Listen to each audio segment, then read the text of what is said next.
알곡과 기름에 빚져 있는 것을 빚진 증서를 통해서 말씀의 여러 곳곳에서 말씀해 주고 있는데, 그런 말씀들을 따라가면서 각자의 마음 가운데 알곡에 빚진 것이 무엇인지, 기름에 빚진 것이 무엇인지를 알아갈 수 있도록 주께서 불쌍히 여겨주시옵소서. 주 예수 그리스도 이름으로 기도리옵나이다. 아멘.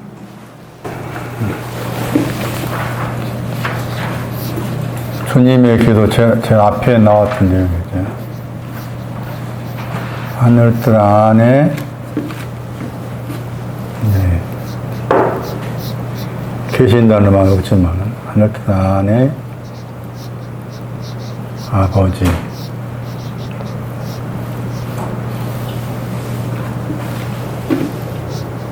이사야 9장 6절 아버지에 대한 보충 설명.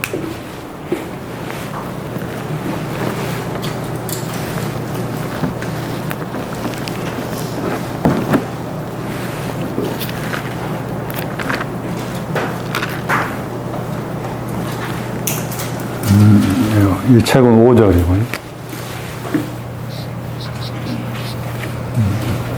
아버지의 하늘들은 부족이 없었죠. 그 다음에 보좌였습니다. 하나님 아버지 하늘들은 부족함이 없다. 보좌를 말합니다. 이 구절에 지금 주님의 기도와 관계된 그 아버지가 나옵니다. 5절 보시면은 한 아기 낳다, 한 아들 주셨다. 예수 그리스도를 말하잖아요. 무리라겠죠. 우리나라 개념은 그냥 일반적으로 아무나한테 적용되는 단어가 아니죠. 1장 9절에 나와요. 이사야 1장 9절에 속한 사람이 무리입니다. 그러니까 예수 그리스도가 나으셨다, 예수 그리스도 아들을 주셨다고 했을 때, 그 예수 그리스도는 아무나를 위한 것이 아니지. 이사야 1장 9절에. 조금 남겨뒀다겠죠. 남겨진 사람. 남겨진 사람을 위한, 남겨진 사람을 위해서 아들이 나셨고, 아기가 나셨고, 아들을 주셨다. 거기에 그 말씀 설명하면서 여러 내용이 나오잖아요. 그러면서 거기에 영존하신 아버지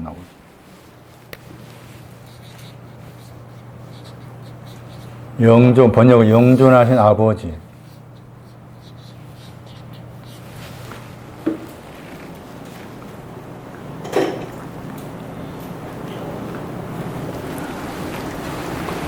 그래서 이제 주님의 기도의 첫 번째 기도 내용에 하늘들 안에 계신 아버지여, 영존하신 아버지.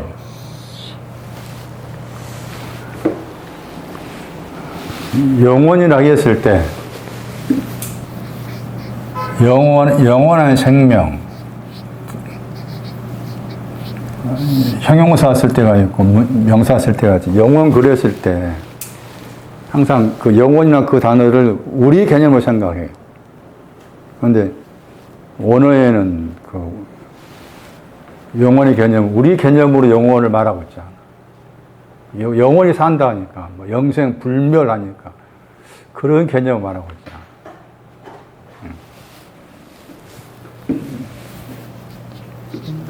헬라어로 이게 아이온이잖아.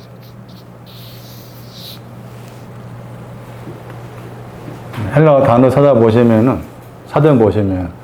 과거로서 영원 이렇게 나와요. 미래로서 영원 이렇게 나와요. 이 단어 아니 왜 안 왔어? 손 나니? 왜 안 왔어? 손 나니? 어디 갔어?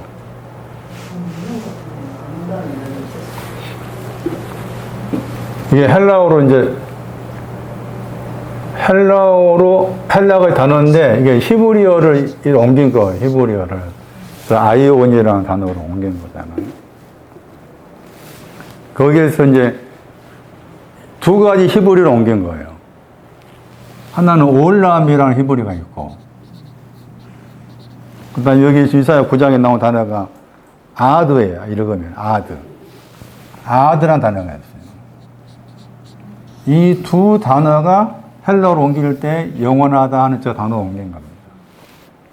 그러니까 요한복음 17장 3절 같은 경우도 영생은, 영원한 생명은 유일하신 참 하나님 나오잖아, 그래? 그럴 때 그 영원이라는 그 영원한 생명 했을 때 요한복음 10장 3절, 또 요한복음 3장 16, 17절 이하 말씀에도 영원한 생명이라는 단어 썼는데, 그럴 때 그 영혼이 올람과 관계된 영혼이냐, 아드와 관계된 영혼이냐, 이렇게 구별을 해야 되는 거예요.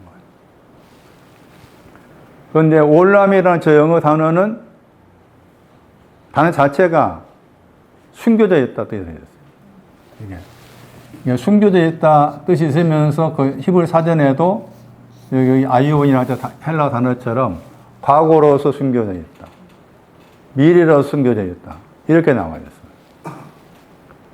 그런데 이제 숨겨져 있다고 했을 때 약간 이게 그 우리 편 생각했을 때 또 하나님 편 생각했을 때 부정적 개념이 들어있는 거예요. 저게. 이를테면은 시편 90편 8편 말씀 보시면은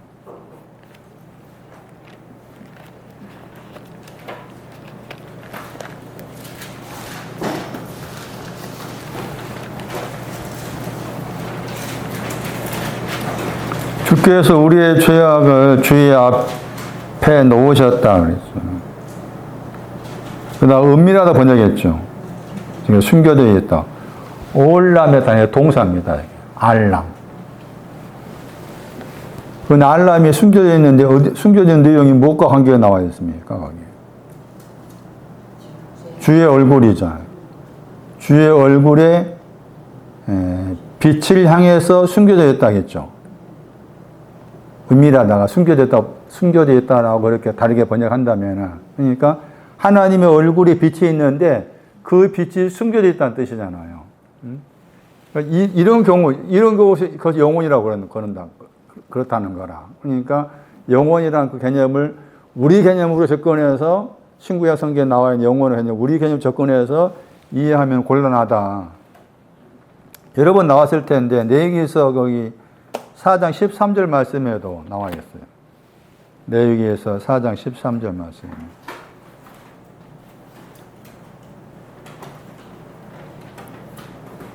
레위기 4장 13절 보시면 여기 이제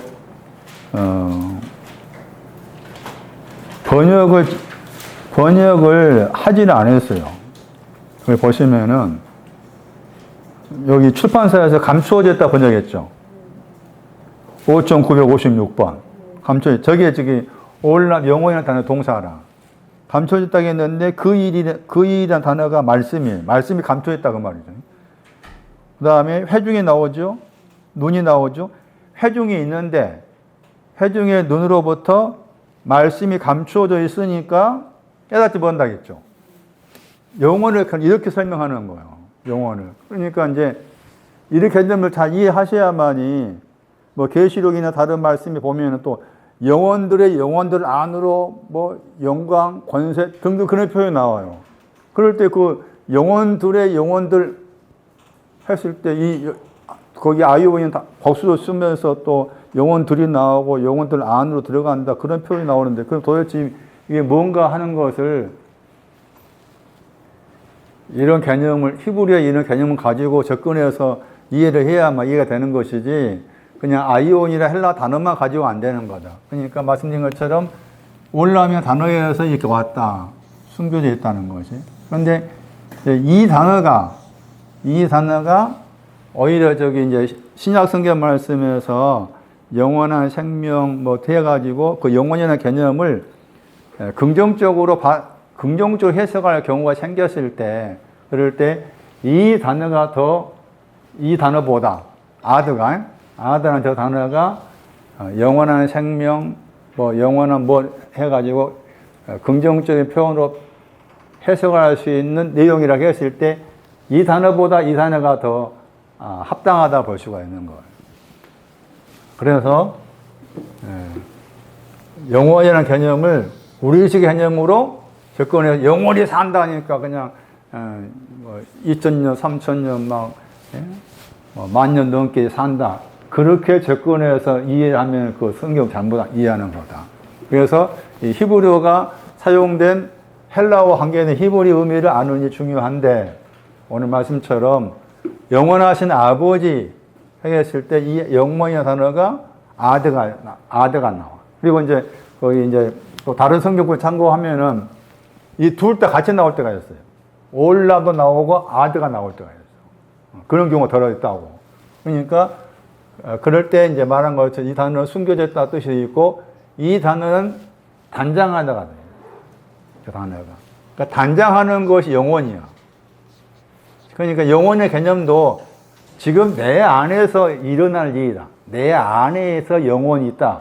내 안에 단장한 것이 있고 내 안에 숨겨져 있는 것이 있고 내 안에서 일어난 영혼인 것이지 시간적으로 멀리 그런 개념이 영혼이 아니다라고 생각을 하셔야 된다.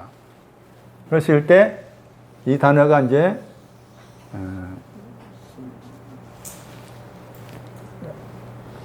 동사는 단장하다지만 단어 자체의 뜻 속에서 영혼의 뜻도 있으면서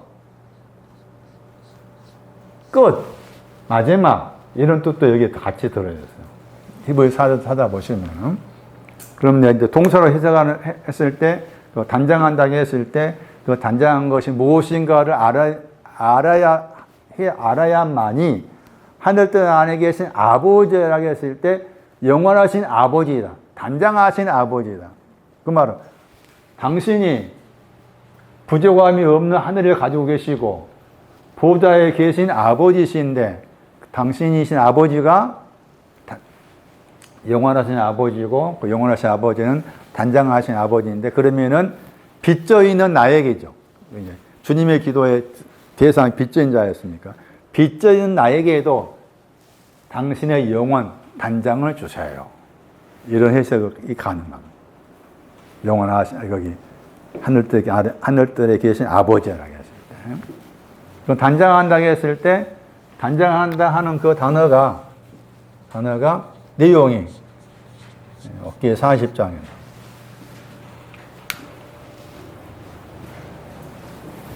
그러니까 우리가 쉽게 주님의 기도를 암송한다 하는 형식으로 접근해서 이해하지 말아라.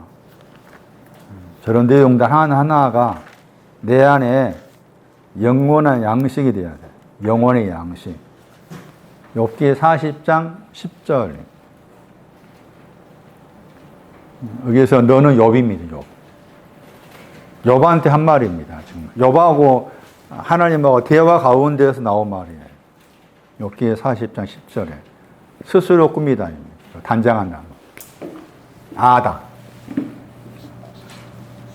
얘는 아드. 영혼은 영원하신 아버지여 할 때 그 영혼은 아드고 동사가 아다. 단장하다. 물론 이사야 61장 10절 말씀에도 신부가 자기 보물로 단장같이 거기도 단어가 나옵니다. 근데 지금 아버지와 관계는 단장이니까 이 구절로 접근해서 생각을 해야 되는데 그러면은 영원하신 아버지는 단장하신 아버지신데 단장하는 내용이 뭐냐 그 말이죠. 그 번역된 한다면은 위엄과 정기죠. 위엄과 정기입니다. 위엄과 정기로 욥이 너도 단장해라 그 말이죠. 욥이 너도 하늘에 계신 아버지가 영원하신 아버지인데 영원하신 아버지, 단장하신 아버지 너도 단장해라 그런 말씀이에요. 위엄과 정기. 그건 단장한다는 말 나오고 옷 입는다는 말 나오죠. 옷 입는 것이 신앙의 순서가 옷 입는 것이 먼저고 단장한 것도 높아요. 단장한 내용이. 그걸 이해를 하셔야 돼. 그럼 위엄과 정기라 번역했잖아. 영어 단어 보시면 저 단어가 위험이라는 뜻이에요. 영어 단어가 위험이라는 뜻이에요. 그러면 위험하다, 위험할 때, 저 위험의 내용에 해당되는 이제 구절을 찾아야 되는데, 위험이라고 했을 때 여기서 위험 번역했지만 달리 번역하면 교만의 뜻도 들어있어요. 이 뜻이 여러 가지 뜻이 들어있어요. 그런데 이 경우에서는 지금 단장 아버지와 단장 영원하신 아버지와 관계에서 단장을 말씀했기 때문에 이 경우의 위험은 미가서 5장 3절이에요. 위험으로 단장해라. 그러니까 아버지는 위험으로 단장된 분이시죠. 하늘에 계신 아버지는 위험으로 단장되신 분이다. 그럼 위험이 뭐냐? 미가서 5장에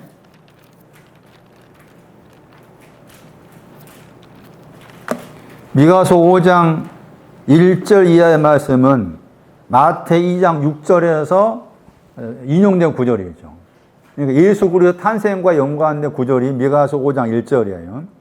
거기 보시면 베들레헴 에브라다야 너는 유다족 속 중에 작을지라도 이스라엘 다스릴 자가 너에게서 내게로 나올 것이라. 이것을 마태 2장 6절에서 인용한 겁니다. 그러니까 미가서 5장 1절은 대부분이 예수님의 탄생을 미리 예언하신 말씀이다. 이렇게 이제 해석을 많이 합니다. 그런데 그 말씀 가운데에서 여기 3절 말씀이 이 책의 3절입니다. 거기에 하나님 여호와 이름의 위엄이 나오죠. 3절에 찾았어요? 네. 그러니까 위엄으로 단장한다 그 말은 하나님 여호와 이름을 말합니다. 그리고 하나님 여호와 이름은 예수 그리스도인 거예요. 예수 그리스도 하나님 여호와 이름 예수 그리스도. 약간 다르게 해석하면 잠언 18장 10절을 봐야 돼. 여호와 이름을 언급하실 때 견고한 망대입니다. 여호와 이름이 나오고 견고한 망대. 여호와 이름은 견고한 망대다. 의인은 그리로 달려가서 그 말 나옵니다. 의인은. 거기서 의인은 시편 92편 말씀에 의인을 언급하면 두 가지 나왔었잖아요. 먼저 종려나무에 해당되는 의인입니다. 때에게 먹인단 말이 목자로서 돌본단 말이에요. 미가서 5장 3절에 목자로서 돌본다. 그래서 하나님 여호와 이름을 말합니다.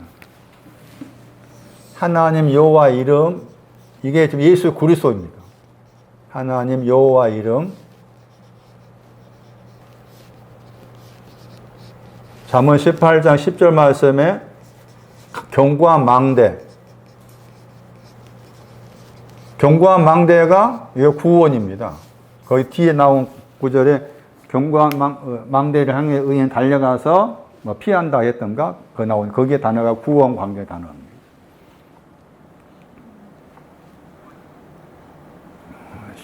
주님의 기도를 쉽게 생각하지 말아라. 아주 깊이 생각하자.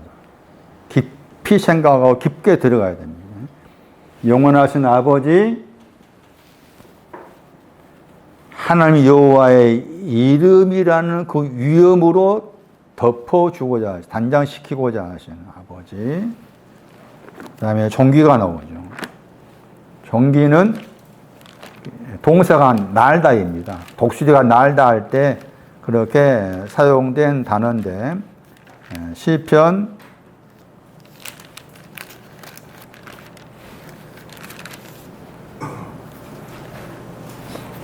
40장 10절이었습니다. 113편 5절입니다. 여기는 시편 113편 5절이 종기의 내용. 시편 113편 5절.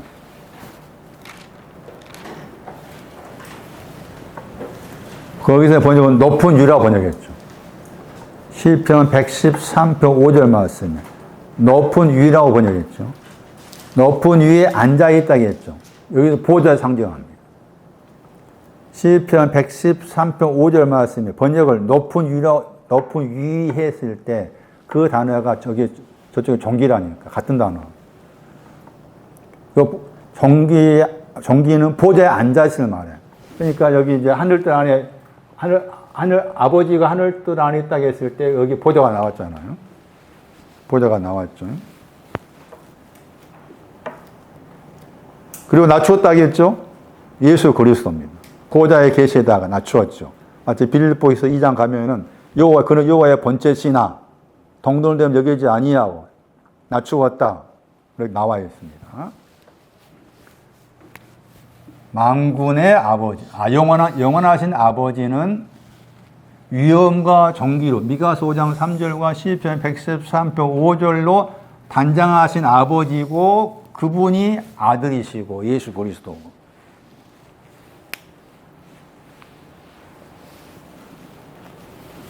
이제 고린도후서 3장 갑니다.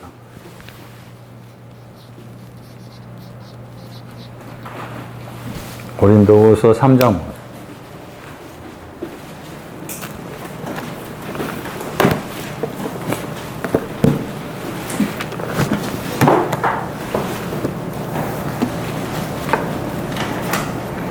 네, 1차적으로 주님의 기도에서는 나는 빚져 있습니다부터 출발해야 된다. 빚져 있음을 알아야 된다. 빚져 있는 걸 아는 성경장이 누가복음 16장인데 이 빚져 있는 이 내용이 굉장히 여러 부분으로 펴져가지고 설명을 하고 있더라.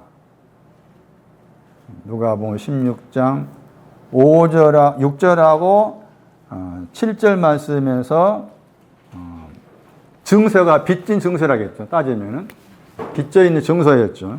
그 다시 고린도후서 3장에도 나옵니다. 고린도후서 3장 보세요.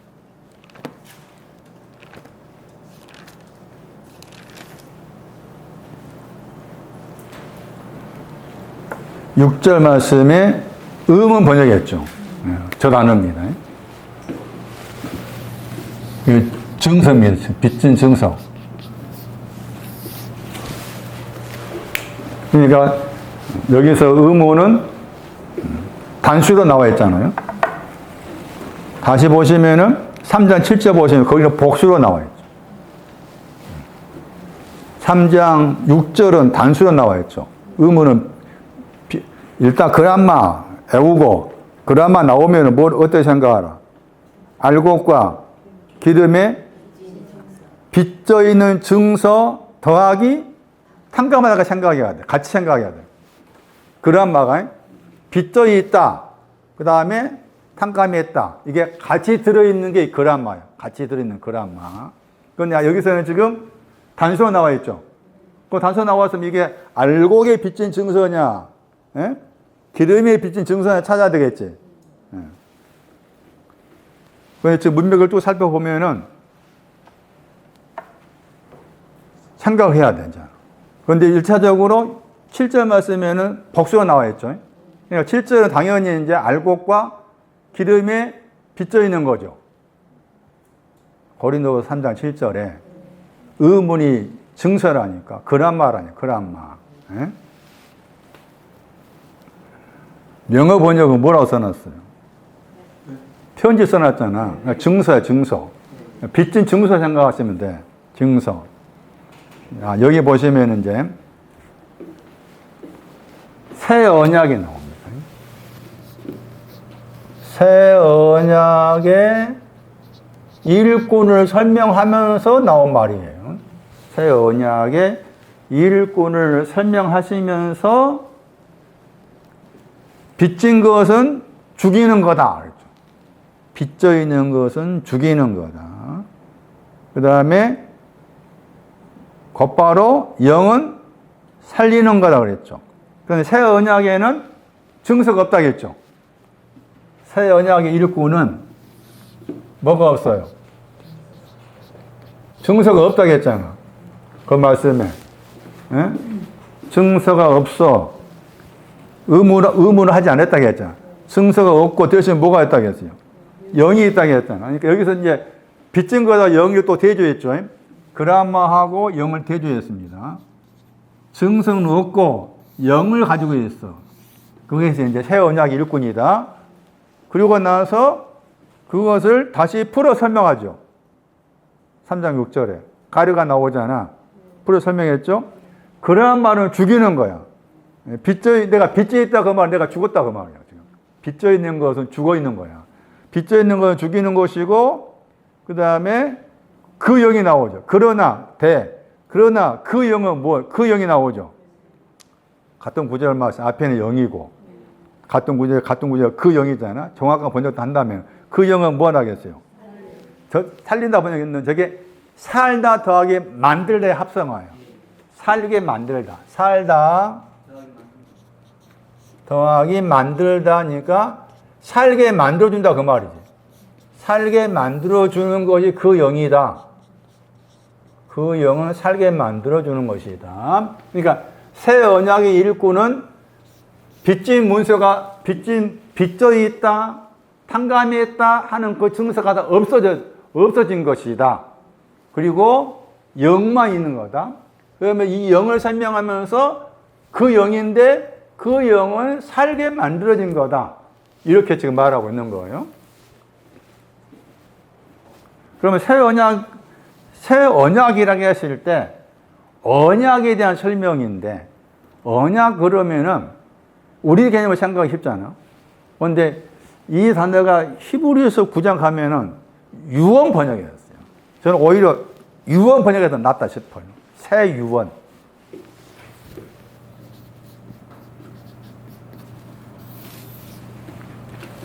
디아가 있어요.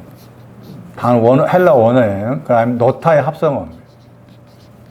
무엇인가 통과해서 놓았다. 완전히 놓았다 하는 단어의 합성어입니다. 저 단어가.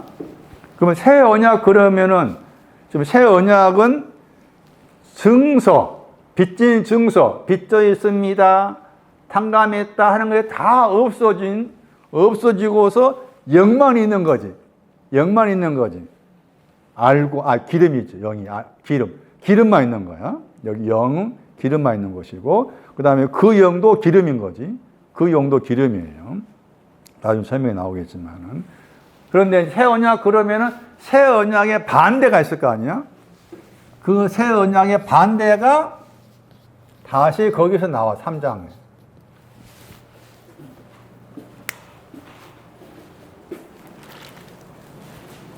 (3장 14절에)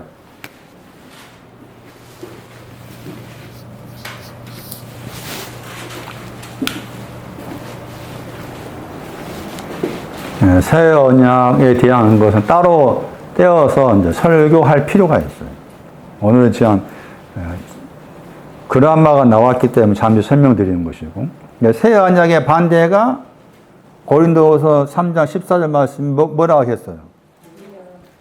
구약이 했잖아. 구약이 새 언약의 반대지.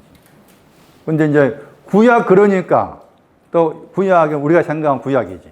창세기, 출애굽기, 레위기, 말라기까지 구약. 그런 말이 아니지. 구자 봐봐. 구가 뭔지.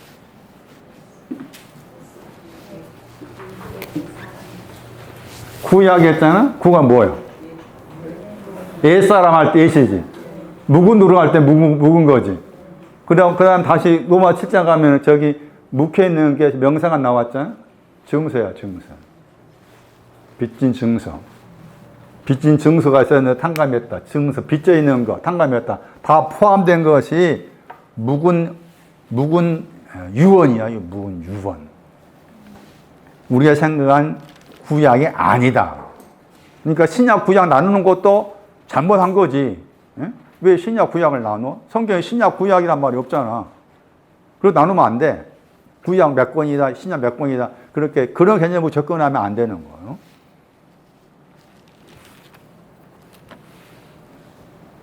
근데 오늘 제가 말씀을 준비하면서, 공부하면서 소개할 내용이 사망에 대한 겁니다. 죽음이 뭐냐는 겁니다. 사망.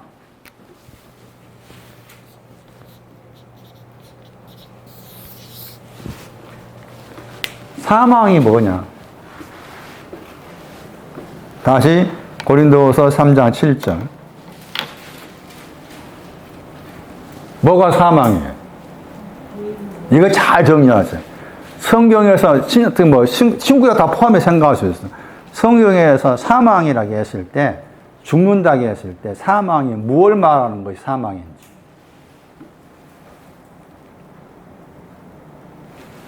고린도서 3장 7절에서 그 9절 말씀까지 보시면은 우리 번역에서 직분이 나옵니다.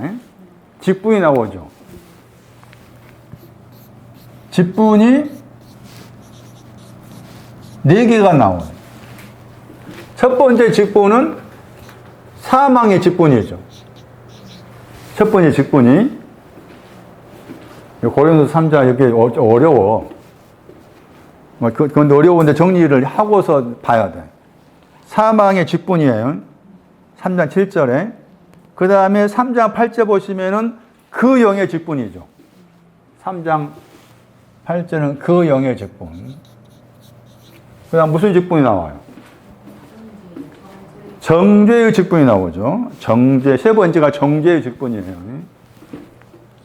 그 다음에 네 번째 의의 직분이죠. 네 번째는 의의 직분이에요. 자, 의의 직분.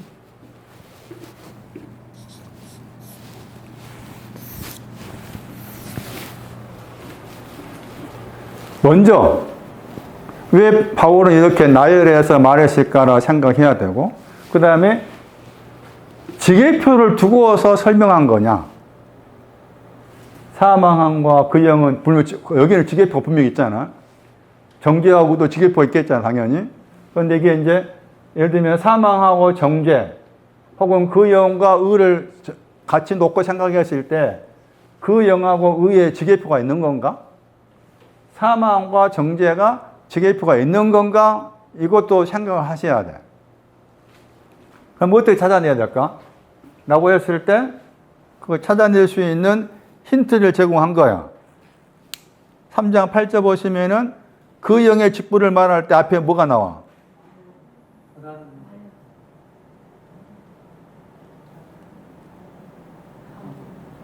하물며가 나오지.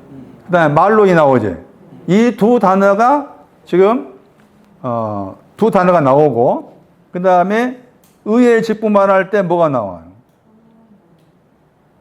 거기도 말론이 있죠. 더욱이 했잖아. 말론이 있고 앞에는 많다잖아. 많다, 말론 두 개 나오죠. 3장 9절에 의의 직분을 했을 때. 그 다음에 이제 여기 정죄의 직분에는 그런 표현이 안 나오잖아. 그러니까 정죄의 직분하고 의의 직분 분명히 지계표가 있는 거지. 알겠어? 무슨 말인지? 말론 때문에. 말론 때문에 그게 구별할 수가 있고. 그 다음에 사망의 직분하고 그 영의 직분도 지계표가 있는 거지. 손나 알겠나?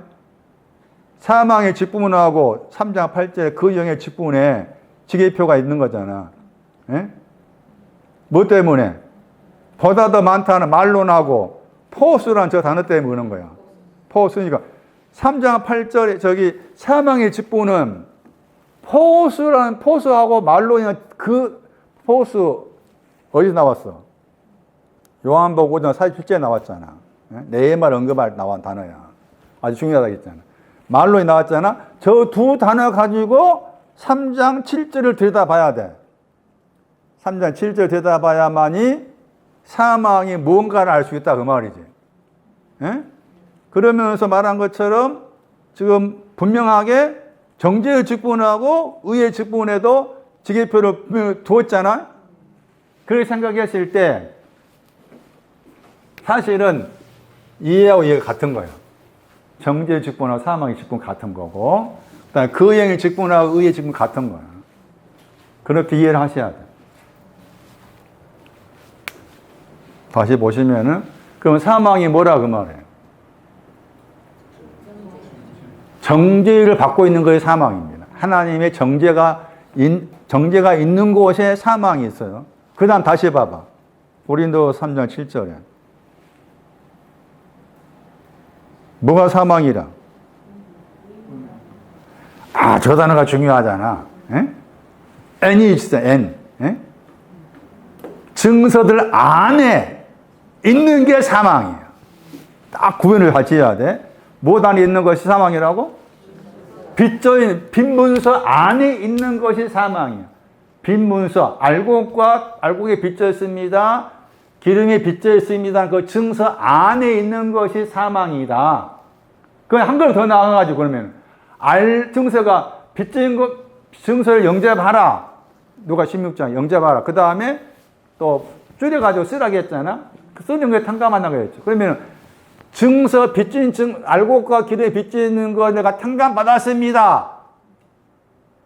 한 것도 사망일까 아닐까 생각하냐. 빚져 있는 것이 사망이라는 거 그냥 알았잖아. 그렇죠? 두 가지 빚져 있는 것이 빚진 증서가 있는 증서 안에 있는 것, 내가 증서 안에 있으면은 내가 지금 내 영혼이 사망이구나. 그 정도는 알 수 있겠잖아. 그런데 만약에 그게 증서가 이제 탕감받은 내용의 증서라고 바꿔 생각한다면 탕감받은 증서를 가졌다 할지라도 내가 사망 가운데 있는가를 알아야 되겠지. 그 사망이니까 사망이 아닐까? 그것도 사망이야. 사망 그렇게 말하고. 그러니까 그것도 기름하고 알곡이 빚진 것을 탕감해 준 것은 뭐 하기 위해서요? 알곡과 기름 되게 하기 위해서잖아. 알곡과 기름 되게 하기 위해서 탕감해 주었는데 내가 탕감 받다고 해서 그것이 내가 영원히 산다라고 생각하면 안 된다는 말이에요. 그래서 사망은 두 가지입니다. 사망은 두 개예요. 그래서 두 번째 사망이라는 단어가 나와. 계시록 2장 11절 봐봐.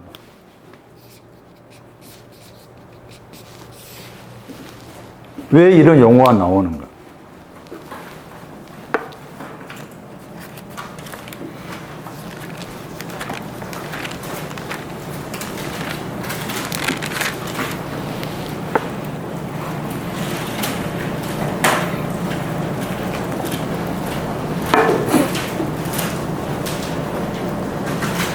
둘째 사망에만 나옵니다. 그 편에 나와죠. 계시록 20장 6절도 나오고, 계시록 20장 14절 말씀 나오고, 계시록 21장 8절 말씀이 나와요. 두 번째 사망이란 말. 이 개념을 알아야만 우리가 이해할 수가 있어요. 자, 두 번째 사망이라는 말이 나왔다. 용어가. 그럼 사망이 몇 가지다? 두 가지다. 뭐가 두 가지다? 빚진 증서. 빚져 있는 알곡과 기름에 빚져 있는 증서 안에 있는 것이 사망이다. 탕감 받았다 할지라도 그것도 사망이다. 따지면 탕감 받았다 할지 사망이다. 그래서 고린도후서 2장에서 이 말씀 하신 것. 고린도후서 2장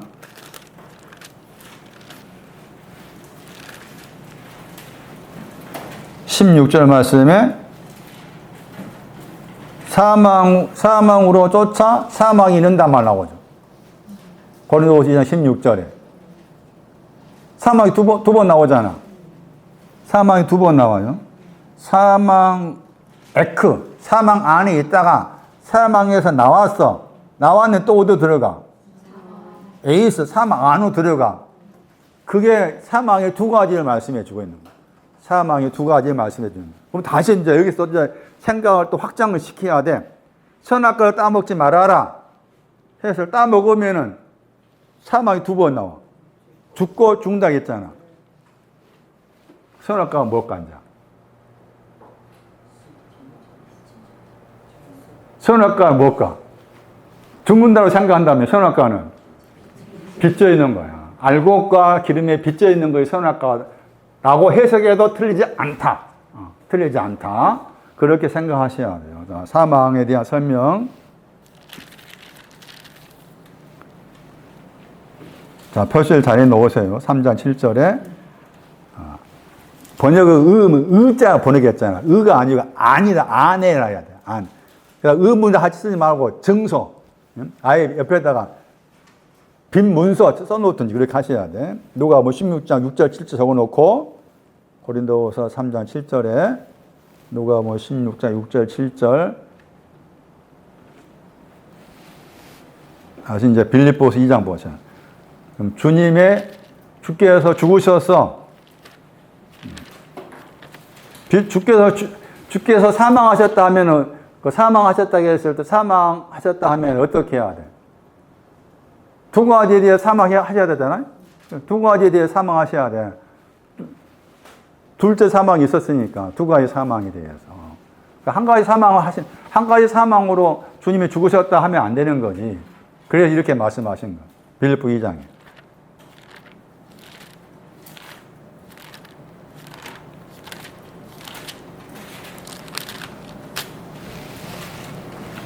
이 장 8절 보세요. 사망이 몇 번 나오는 거 봐.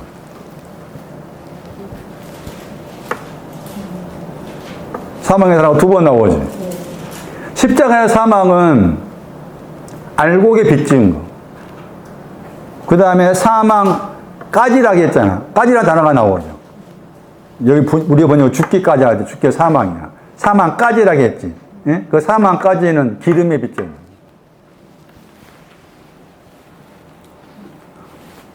기름에 빚져 있는 거 탕감 받았다. 탕감 받았다고 해도 사망이다. 그것을 없애주는 것이 두 가지 사망. 두 가지 빚져 있는 것 안에 있는 것도 사망이고 탕감 받은 것도 사망이다.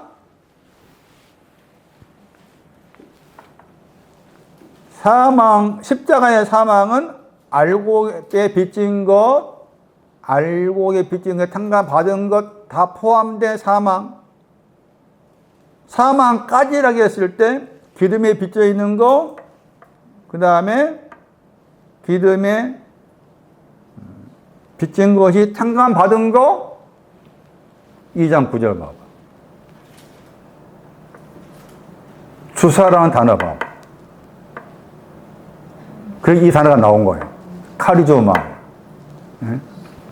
카리조마이가 나온 이유가 있어. 주사가 카리조마이야, 탕감하다야.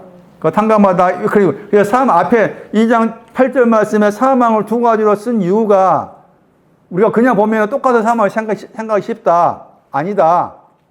그래서 카리조마이 썼잖아. 카리조마이 탕감하 쓴 것은 십자가의 사망에 대한 탕감, 마지막에 해당된 두 번째 사망에 해당된 사망을 탕감했다 한 거지. 그 탕감하신 이유가 뭐예요? 그게 지극히 높이는 거지. 기름 주는 거, 기름. 지극히 높다. 지극히 높다고 했을 때 이 단어 여기만 한 번 딱 나와. 한 번. 휘페르가 있잖아. 우리가 보통 높다 그러면은 힙소야. 힙소. 저기 요한복음 3장 거기 15절 이하 말씀에서 뱀이 든 것 같이 높이 든다 할 때 거기 힙소야. 그런데 힙소 앞에다가 휘페를 붙여놨어. 그럼 그 말은 뭔가 하면은 힙소가 높이 달렸다 할 때 그 높이 달린 내용이 있지만 휘페를 붙인 거 더 높은 거지. 그런 개념인 거라. 그런 개념을 썼다 그 말이잖아요. 그래서 그 말씀 보시면 또 모든 이름 위에 뛰어났다고 했죠. 모든 이름 위에 할 때 거기도 휘페르죠. 빌립보 2장 9절 말씀에 휘페르. 2장 10절 보시면은 빌립보 2장 10절 모든 무릎 하늘에 있는 자 땅에 있는 자 땅 아래에 있는 자 모든 무릎이 예수의 이름에 꿇게 하신다고 했잖아. 다 그쪽에 속한 사람 없던 사람이라 따지면은 알곡에 빚진 거 기름에 빚져 있었다가 다 탕감 받았다 이 사람들이야. 이 사람들이 2장 10절이야. 그런데 그렇게 하신 이유가 탕감해 준 이유가 뭐냐? 지극히 높이기 위해서 기름의 신앙 위에 두게 하기 위해서 기쁨, 즐거움이라는 기름의 신앙을 두게 하기 위해서 슬기로운 처녀가 되게 하기 위해서 그게 높이셨다. 자, 다시 낮추셨다고 했잖아. 빌립보 2장 거기에 7절, 8절 말씀에 낮추셨다고 했죠. 그 낮아졌다고 했을 때 두 가지 사망 때문에 낮아진 거예요. 두 가지 사망 때문에 낮아진 거야. 그러니까 그래서 그런 말을 정확하게 아는 이 중요하다. 낮추다, 낮아지다. 이게 다르게 번역하면 겸손으로 번역하는데 이게 낮추고 낮아진 이유가 두 가지 사망 때문에. 두 가지 사망 때문에 당신 자신이 낮추어졌어. 나에게 있는 두 가지 사망을 없애주시고 다 완전히 정리하시고 카리조마이 하셔가지고 나를 위에 높이 달려있다 보다 더 위에 하나님이 계신 자리 그 하나님이 계신 그 자리에 나를 들어 올리게 하기 위해서 저분께서 두 가지 사망과 관계해서 자신을 낮추신 거다. 사망과 관계해서 지금 빚증서가, 빚문서가 그렇게 사용되었다. 그런데 말씀드린 것처럼 내가 지금 사망 가운데 있다는 것은 정죄라는 직분과 서로 관련되어 있다. 사망과 정죄가 서로 관련되어 있다. 사망 가운데 있다는 것은 정죄와 연관되어 있다. 정죄에 대한 설명. 정죄가 뭐냐? 여기서 정죄라는 그 단어에는 행동에 대한 것입니다. 행위에 대해서. 정죄라는 단어가 명사로서 크게 두 가지가 있는데, 여기에서는 행위에 대해서 반대한다고 판단하는 거예요. 하나님께서. 행위에 대해서 반대한다고 판단하는 것이고, 그 다음에 아주 유명한 구절이잖아요. 로마서 8장 1절에 그리스도 예수 안에 있는 자는 결코 정죄함이 없다겠죠. 그때 그 정죄라는 단어하고 여기 고린도 3장 9절 단어하고 동사는 같아. 동사는 같은데 로마서 8장 1절에 그 단어는 뒤에 카타크리마야. 크리마. 여기는 카타크리시스잖아. 크리시스, 크리마, 그 단어의 동사가 구별하다, 판단하다 하는 단어예요. 그런데 그때 로마서 8장 1절 말씀에서 그 정죄함이 없다고 해서 그 단어 딱 세 번 나온 단어인데, 단어가 세 번 나온 단어인데, 거기에서 정죄는 하나님께서 재판관으로서 땅땅땅 편결한 것을 편결. 약간의 차이가 있지. 하나님께서 마지막으로 다 판단하시는 거, 그 개념이 정죄고, 여기 고린도 3장 9절 말씀에서 정죄는 나의 어떤 행동에 대해서 반대한다고 판단 내리시는 것, 그것이 정죄다 하는 것이에요. 그런데 이 정죄가 사망과 관련되어 있다. 내가 지금 사망 가운데 있다. 두 가지 빚진 증서 탕감받는 거기에 내가 안에 있다 할지라도 나는 사망이라고 했을 때 그 사망은 정죄와 관계에 있다. 그러면 정죄라고 했을 때 이 정죄의 내용이 뭐냐 하는 것이 로마서 이 구절 가보셔야 돼요. 8장 34절. 거기 가시면은 정죄함이 없다의 내용이 나와요. 로마서 8장 34절에.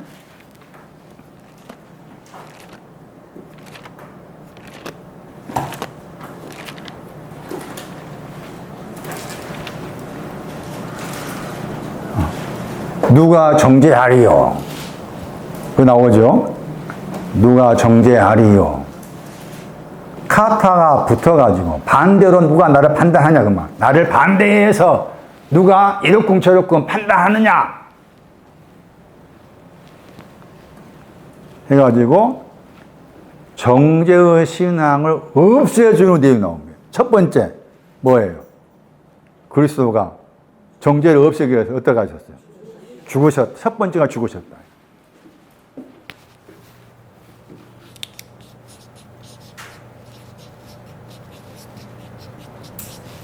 두 번째가 말로 붙였잖아.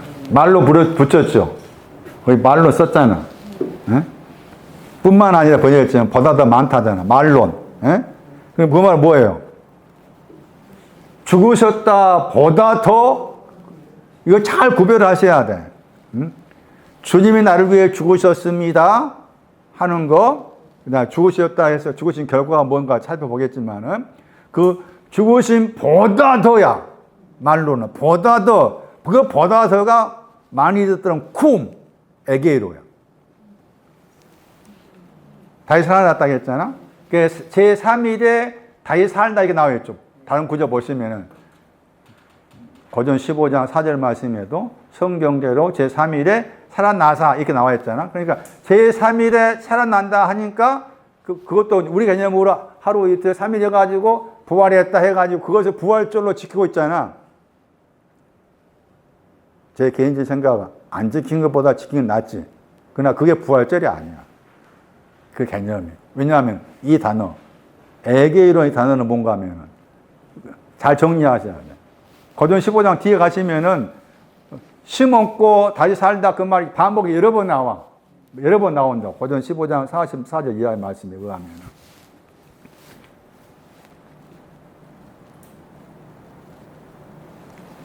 애매함을 깨우다.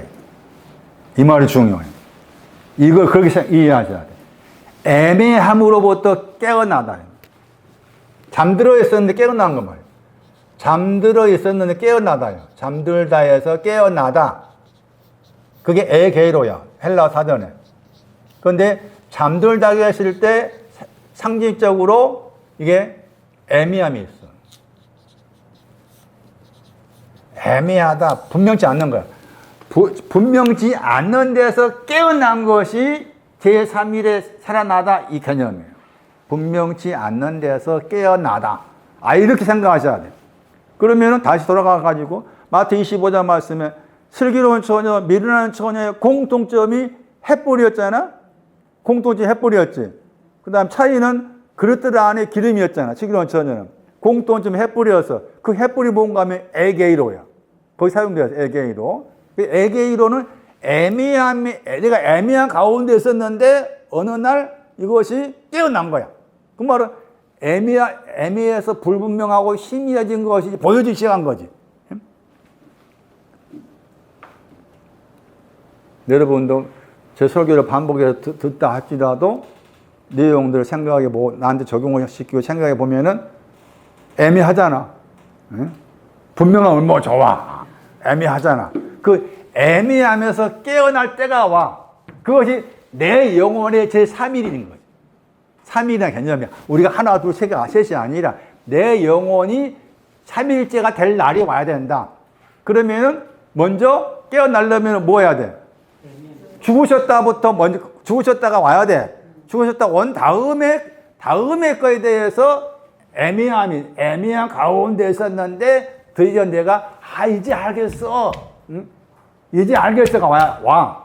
온다 그 말이잖아요. 제3일에 일어난다 그 말은 분명히 제3일에 깨어남이 올 것이다. 그게 오늘 내 안에서 오늘날 제3일에 깨어나다가 와야 된다 그 말이잖아. 그런데 말씀드린 것처럼 애매함, 왜 말씀이 이렇게 내 속에서 또 분명히 해야 되는데 왜 목사님은 막 열변을 토하고 하는 걸 보이는데 왜 나는 거기에 대해서 바깥 사탕이 속이 없고 하이파이브도 안 되고 왜 이럴까라고 했을 때 내 영혼 자체가 지금 계속해서 애매한 가운데 놓여져 있는 거예요. 그런데 이런 애매한 가운데 있는 나를 깨우는 게 제3일에 살아났다 하는 개념인 거예요. 그렇다면 여기서 이제 중요한 게 나를 깨어냈어. 애매함에 깨어냈어. 깨어냈다고 했을 때 그 깨어난 것이 뭐냐는 거죠. 제3일에 깨어났어. 그러면 깨어난 것이 무엇이냐 그 말. 하나님께서 로마서 10장 말씀에도 죽은 자 가운데에서 깨어났다, 일어났다, 다시 사는 건 믿음이 그 말 나오잖아. 그랬을 때 물론 깨어났다고 했을 때 일어난다고 했을 때 대부분 보면 그 앞에다가 죽어 있었는데 일어났다 이런 표현이 나오잖아. 그때 죽어 있다 대표적인 구절 에베소 2장 1절이었지. 허물과 죄로 죽었다 할 때 거기였잖아. 그런데 깨어났다고 했을 때 이제 로마서 말씀에나 고전 특별히 특히 바울서신 말씀 이 단어가 많이 나와. 깨어나다, 다시 산다 단어가 에게이로가 많이 나오는데 그러면은 다시 산다 했을 때 애매한 가운데에서 내가 깨어났다는 것인데 그 애매한 가운데에서 깨어난 것이 구체적으로 무엇일까? 사도행전 13장.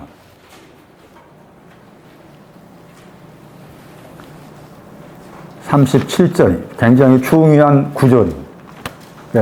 특히 바울서신 말씀에서 다시 살다가 나오면 다 이 구절을 가가지고 생각하셔야 돼요. 사도행전 13장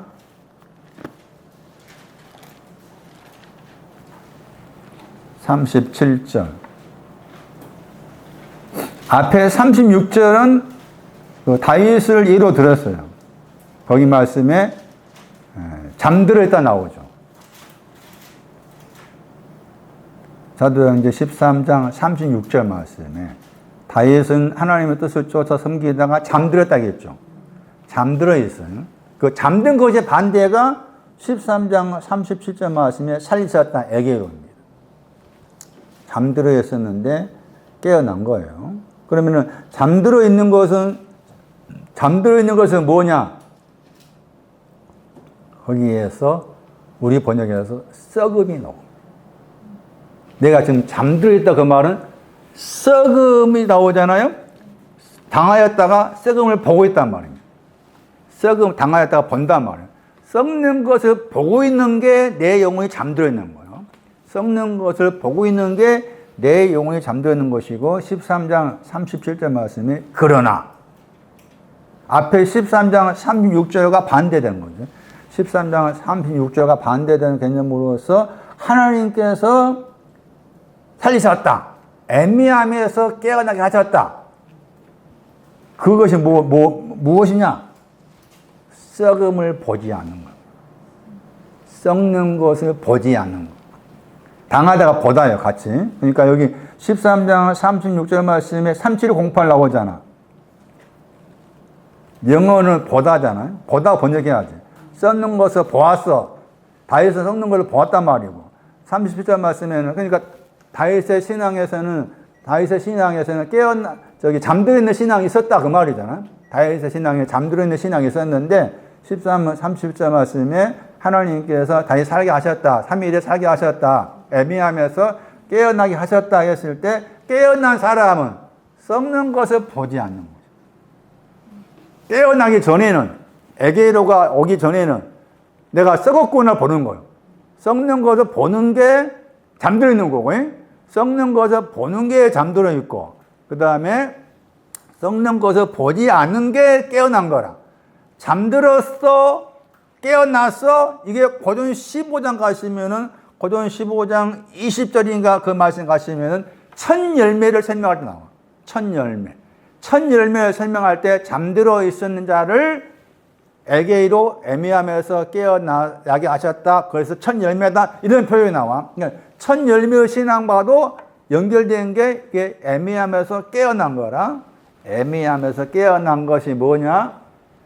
썩는 것을 보지 않는 거다. 썩는 것을 본 적이 있었다. 그것은 에게로가 오기 전이었고, 그건 잠든 것이었고. 그럼 다윗도 그러했다고 했을 때, 13장 36절 말씀에 당시라고 했잖아. 당시라고 했죠. 그러니까 다윗의 신앙은 우리 번역에서 당시라는 그때가 있었다 그 말이지. 당시.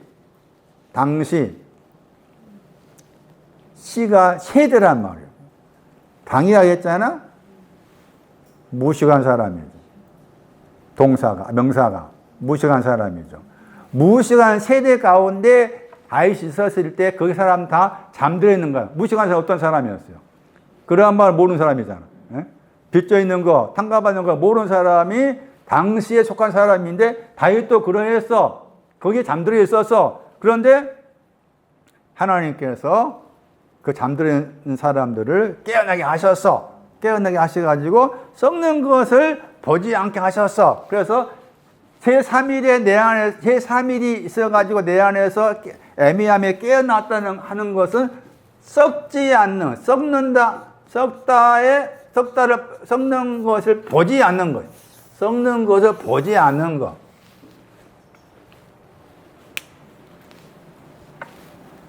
그런데 썩는다고 했을 때 앞에 D를 붙여놨어요. 철저히 썩는다. 여기 철저히라 번역이 안 돼. 철저히 썩는다. 철저히 썩는 것을 보지 않게 되었다. 이 말은 또 무슨 말일까? 철저히 썩는 것을 보지 않게 되었다. 썩는다고 했을 때 욥기서 17장 14절 말씀. 이게 아버지입니다. 아버지 어머니 이야기할 때 그 아버지가 썩음을 아버지라 나와 있어요. 그거 참고해야 되고, 그 다음에 또 한 구절은 이 구절입니다.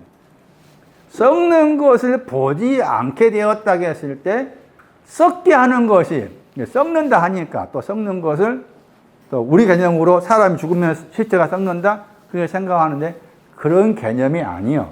썩는 것은, 썩는다고 했을 때 무엇이 썩느냐가 중요하잖아? 내가 내 안에서 썩는 거 있었는데, 내가 지금 썩고 있거나 보았어. 그런데 드디어 썩고 있는 것을 보지 않게 되었어.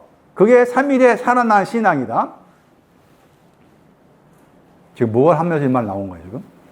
정죄에 대한 설명하면 나온 거예요. 정죄에 대한 설명하면서. 그러면서, 이제 썩는다 했을 때, 썩는 것이, 무엇에 대한, 썩는 내용이,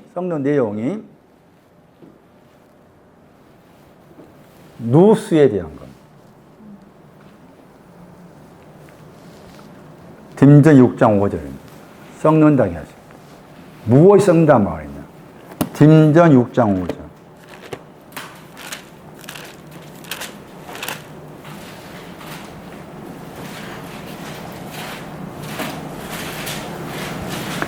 여기는 동사입니다. 썩음이라는 동사. 딤전 6장 5절 말씀에 번역은 마음 그랬죠. 부패하죠. 썩는다. 누스라는 단어는 깨달음. 깨닫다 생각하셔야 돼. 마음 그러면 카르디아가 있고 누수가 있는데 누수 쪽은 깨닫다와 연관되어 있다 생각하셔야 돼. 썩는 것은 깨달음이 썩는 거예요. 누수가 썩으니까 깨달음이 없는 거지. 그 말이에요. 누수가 썩으니까 깨달음이 없어. 그런데 그 썩지 않게 되었다 그 말이니 썩지 않게 됐다 했잖아. 일어난 것은 이렇게 세워주신 것은 썩지 않게 되었다 했을 때 그 누수가 살아있는 거지. 내 안에 그러니까 이거 참 어렵잖아. 내 속에 영혼도 있고 영도 있어야 되고 내 속에 육체도 있고 누수도 있고 또 보면은 이거 어려워. 누수만 쓰면 되는 텐데 바울은 또 거기다가 다른 단어 썼어. 노예만 단어 썼어. 노예마도 있고 다 이게 그러니까 이제 의사들이 사람을 많이 해부했을 때 누수가 어디 있고 깨달음이란 것이 어디 있고 또 마음이 어디 있고 이렇게 해부해서 본다면 나오겠어. 또 단순하게 그냥 뇌 속에 뭐 누수가 있고 마음이 있고 또 그렇게 말하기도 그렇잖아. 그랬을 때 개인적인 생각이지만은 우리 속에 어떤 무의식 있잖아요. 그 무의식과 연관된 것을 생각할 필요가 있어. 내 안에 무의식 속에 마음, 누수, 깨닫게 만드는 누수라는 마음도 있고, 육체라고 했을 때, 육체라는 그 단어, 이거 육체가 아니고, 감정이었잖아? 열정과 연약함의 본질이었지. 육체는 단어의 뜻이. 그것도 내 안에 있는 거지. 그렇게 접근을 생각한다 했을 때, 누수가 썩었는데, 누수가 썩으면 어떻게 될까? 말씀 깨닫지 못하는 거예요. 누수가 내 안에 있는 깨달아야 될 누수가 있어야 되는데 그 누수가 썩어 있으면은 말씀을 깨닫지 못해. 그러니까 누가 24장 말씀에 누수를 열어줬다겠지. 그 말 나와. 누수를 열어주셔야만이 깨닫게 돼. 그러니까 내가 지금 말씀을 듣고 있지만 깨닫지 못한 것은 내 속에 있는 누수가 썩어 있는 거지. 내 속에 누수가 썩어 있다 그 말은 또 뭐예요? 내가 잠들어 있는 거지. 이런 나를 하나님께서 자꾸 깨워주셔야만이, 깨어나게 하셔야만이 말씀을 내가 듣고 이해하고자 했을 때 그것이 깨달아지고 알아져 가는 것이다. 그런 개념으로 생각하셔야 돼요. 그래서 누수에 대한 말씀, 누수가 굉장히 중요해요, 이게. 누가 24장 다시 보세요, 그러면. 누가 24장 45절에. 누수와 연관해가지고.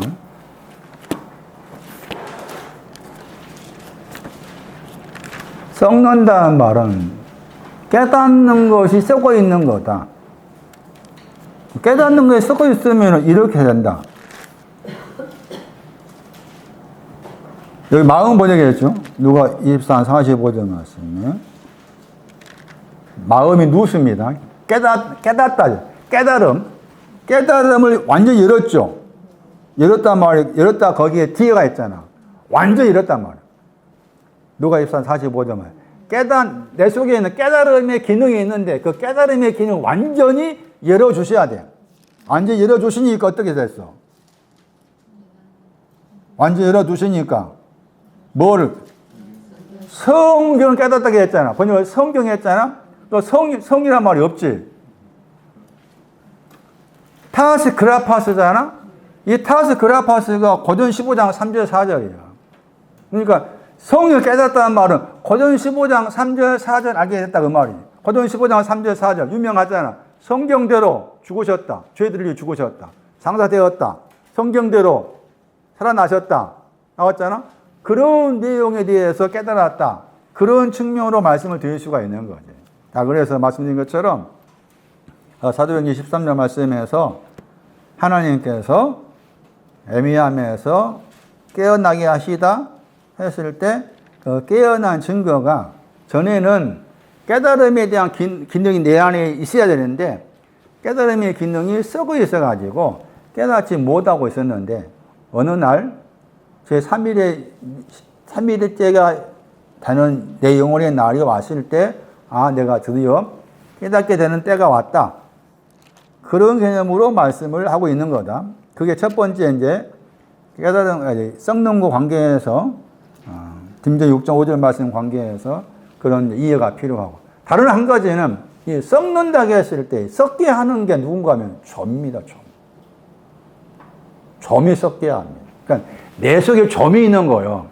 내 속에 점이 있으니까 그 점이 나를 썩게 만들어. 내 영혼 자체를. 누가 이제 12장을 보셔야 돼요. 그러니까 썩음에 대한 구절은 딩전 6장 5절 말씀하고 누가복음 12장 33절을 봐야만이 썩음을 보지 않았다고 했을 때 썩음을 보지 않는 것이 무엇인가 하는 것을 살필 수가 있는데 누가복음 12장 말씀에 누가복음 12장 33절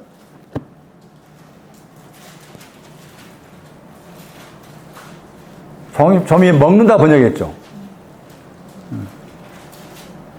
도적이 없고 부족함이 없는 하늘을 말하면서 아버지가 계시는 아버지 하늘이 부족함이 없는 하늘인데 부족함이 없는 하늘에는 점이 썩는 것이 없어. 썩게 함이 없다. 그러니까 썩는다고 했을 때 그 썩게 만든 그 점이라.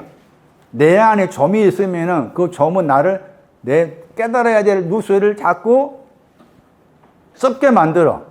그러니까 깨달음이 없어. 그러면 내 속에 있는 점이 뭘까라고 했을 때 적용시키면 이렇게 생각할 수가 있겠잖아. 내가 생활 속에서 생활과 관련해서 이런저런 근심, 걱정이 생겨나잖아. 그것들이 내 속에서 점이 될 수가 있어. 그것들이. 그러니까 내 속에서 생활 관계에서 이런저런 걱정과 불안과 두려움이 내 안에 자리를 잡아갈 때 그거 자꾸 나로 하여금 깨달아야 될 기능인 누수를 자꾸 썩게 만들어. 그러니까 이게 깨달아야 될 계속해서 불분명해 있는 거지. 애매해 있는 거지. 점이 나의 깨달아야 될 기능인 누수를 썩게 만들고 있다. 그러면은 썩음을 보지 않았다. 그 말은 결국 뭐예요? 점이 있었는데 점이 없어진 거지. 점이 있었는데 점이 없어진 거라. 점이 있어야 되고 점이 또 없어져야 될 때가 있어야 되지. 먼저 점이 있어야 돼. 점이 있어야만 뭘 알아? 아, 내가 썩는구나. 썩어 있구나. 깨닫지 못한 이유가 내 속에 점이 있어 그렇구나. 그러면 그 점은 자녀일 수가 있지. 그렇죠? 생활 고일 수 있잖아. 에? 저 같은 경우도 점이 있겠잖아. 저 같은 경우 점이 있어요. 어떤 점이 있으면 점이 나를 썩게 만들어. 아, 방금도 차 오는데 계속 내 속에 점이 움직인 거야. 한 예를 든 거예요, 지금. 아, 자동차 거기 보험에 가입을 했는데 5월 12일이 이제 그때부터 시작되는 거라. 근데 그 전에 한 달 전인가 가입을 했는데, 가입을 했으면은 저는 그 가입한 거기에서 현대해상에 가입했는데, 거기에서 전화가 가지고, 지금 오늘부터 이렇게, 가입이 됐으니까, 가입할 때 이제 제 여기 통장 번호 알려주고, 통장 번호 알려줬단 말이에요. 그럼 이제 돈을 빠져나가려면 그 통장 번호, 비밀번호가 있었잖아. 비밀번호가 있어야 빠져나갈 거 아니야. 그러면 저는 생각할 때, 그쪽에서 이제, 고객님, 5월 12일 됐습니다. 지금 통장 5월 12일부터 할부로 3개월 됐으니까, 합쳐가지고 70 몇만 원이더라고. 20 몇만 원이 빠져나가야 되는데, 비밀번호 몇 번입니까? 라고. 그렇게 나는 그렇게 전화를 해올 줄 알고 가만히 있었어. 연락도 안 오는 거야. 빠져나갈 때 했는데 연락도 안 오는 거야. 그런데 이제, 그러니까 이제 아침에 이제 제 아내하고 이야기하면서 생각해 보니까 거기서 뭐 좀이 잘하기 시작한 거야. 아, 이거, 제가 제일 싫어하는 그런 거지. 뭐 알아보고 이게 하기 싫어. 여기서 막 생각에 점이 올라와가지고, 이게 차 때문에 또 이게 이런 거, 차 팔아버릴까. 이거 막 별의별 점이 올라가지고 이런 거. 별의별 점이. 나중에 여기 와가지고, 다시 문자 들어가서 내가 지금 메리츠에 가려 했는지, 현대에 가려면 그것도 모르겠어. 굳이 찾아봤는데, 뜨더라고, 이제. 현대에서 찾아왔어. 그런데 또 평균은 또 안 된다고 하네. 내가 그런 거야. 그런 식의 내 속에 좀이 있다.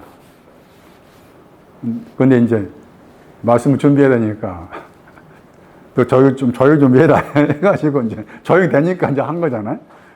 그런 식으로 점이라는 개념도 바깥 찾지 않고 내 안에 찾아야 된다. 그랬을 때, 이 구절, 점과 관련해서 이 구절을 기억하셔야 돼요. 시편 6편 8절. 점은 나를 섞게 한다. 깨달음의 기능을 섞게 한다. 점이 뭐냐? 시편 6편 8절.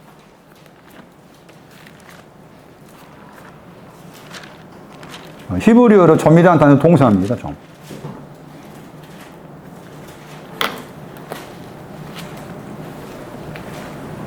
내 눈이 근심을 인하여 뭐 한다고 했어요? 저 단어입니다. 쇠하다. 저게 점이라는 단어의 동사입니다. 근심 때문에 쇠하다. 약간 다르게 번역하면은 물러서다, 오그라들다, 움츠러들다 그런 뜻이에요. 근심이 찾아오면은 그 근심이 나를 좀먹게 해. 그래서 자꾸 마음이 움츠러들고 물러서게 하고 이런 개념이에요. 이 구절이 점과 관계해서 말씀하시는 중요한 구절이에요. 근심이 오면은 물론 영혼의 근심만이 아니라 생활의 근심이 찾아오면은 점이 내 안에서 활동하게 된다. 움츠러들게 되고 이와 같이 단어 자체 뜻처럼 마음이 뒤로 물러서게 되고 이렇게 되는 거다. 그러다 보니까 그걸 자꾸 내 안에서 이제 점점 얘들이 이제 새끼를 치고 막 많아지는 거예요. 많아지는 것이 이게 많아지다 보니까 그 애들이 이제 활동하기 시작한 거잖아. 깨달음을 자꾸 젖먹는 거지. 깨달음을 자꾸 쇠하게 만들어. 그런 개념이에요. 그래서 그것을 지금 일으켜 세우다 애매함을 깨우는 게 깨달음이라는 그 누수가 썩는 걸 보지 않게 되었다.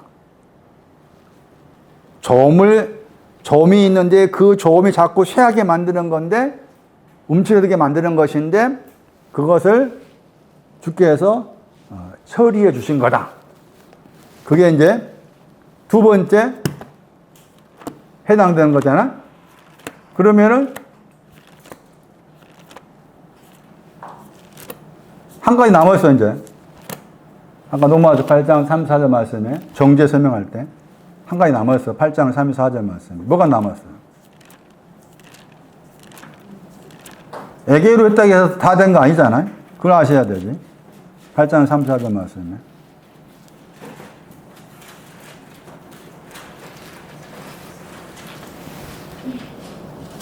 그리고가 중요해요. 카이. 여기서는 그리고가 중요해요. 카이 했죠? 로마서 8장 34절. 카이 했잖아요. 여기서 지게표에 가게 돼. 그리고. 그 다음에, 에게이로 한 다음에 신앙, 뭐예요? 하나님 우편 안에 있는 거죠. 이 순서가, 이게 다 갖춰져야만 정죄가 없는 거라. 그럼 사망이라고 했을 때, 사망은 두 가지 사망이라고 했잖아. 그럼 두 가지 사망을 접근해 생각한다면 첫 번째 작은 사망은 뭐가 되겠어요?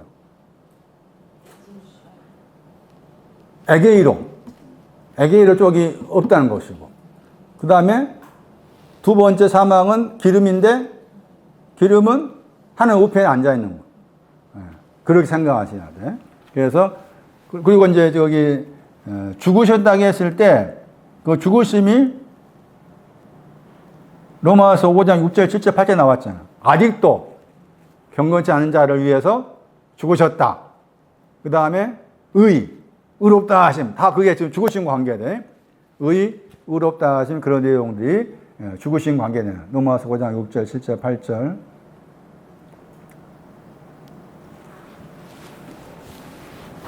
정리하면은 사망이라는 개념을 우리가 알고 있는 사망으로 생각하지 말자.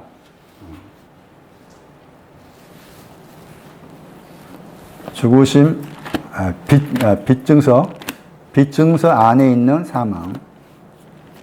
다시 돌아가지고 고린도후서 3장 나머지 부분을 약간 더 설명을 하자면은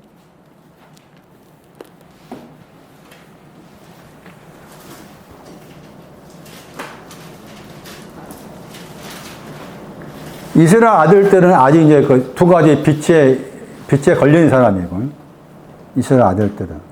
그 모세의 얼굴이 나오죠. 모세의 얼굴이 나옵니다. 그 모세의 얼굴이 나오고 영광이 나오죠. 모세의 얼굴이 나오고 영광이 나옵니다. 그 다음에 그것을 3장 8절과 함께 생각한다면은 모세의 얼굴이 뭘까?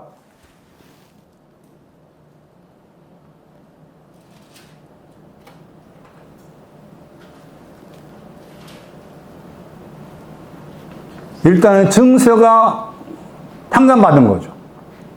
모세의 얼굴이라고 했을 때 증서가 탕감받은 거.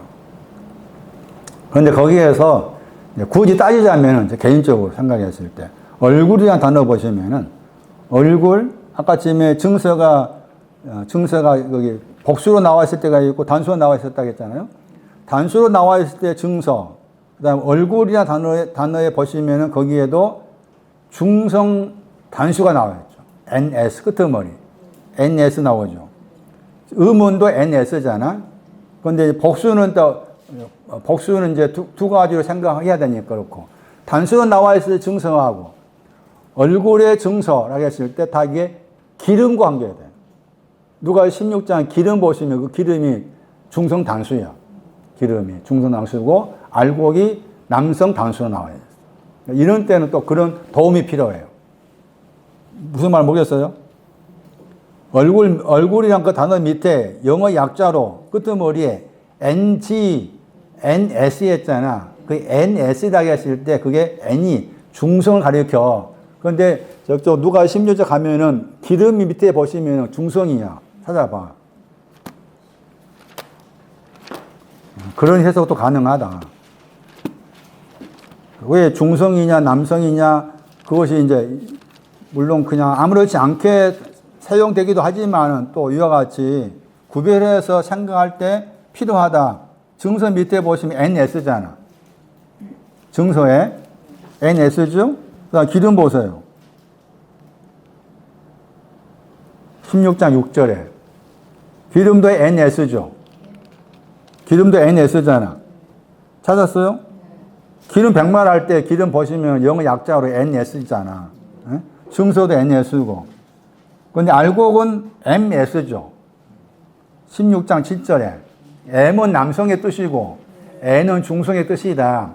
근데 지금 단수로 증서가 나왔기 때문에 그런 표현이다. 근데 이제 얼굴의 영광은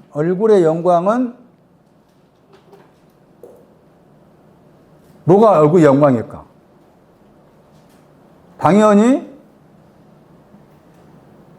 기름에 빚진 것이 탕감받은 거죠. 당연히 기름에 빚진 탕감받은 거. 그에 대한 개념을 생각할 필요가 있겠죠. 기름에 빚진 걸 탕감받았다. 그게 모세의 얼굴이다. 그것이 또 영광스럽다. 나머지 부분 여러분 이제 집에 가셔가지고 한번 찾아보실 분들은 그거 찾아보시기 바랍니다. 넘겨가지고 거기에 어디까지 가는가 하면은 3장 18절까지 가는 거예요. 3장 18절까지. 그래서 이제 마지막인데 주님의 기도 가운데 마지막에 이런 표현이 나오잖아요. 마태복음 6장 보시면은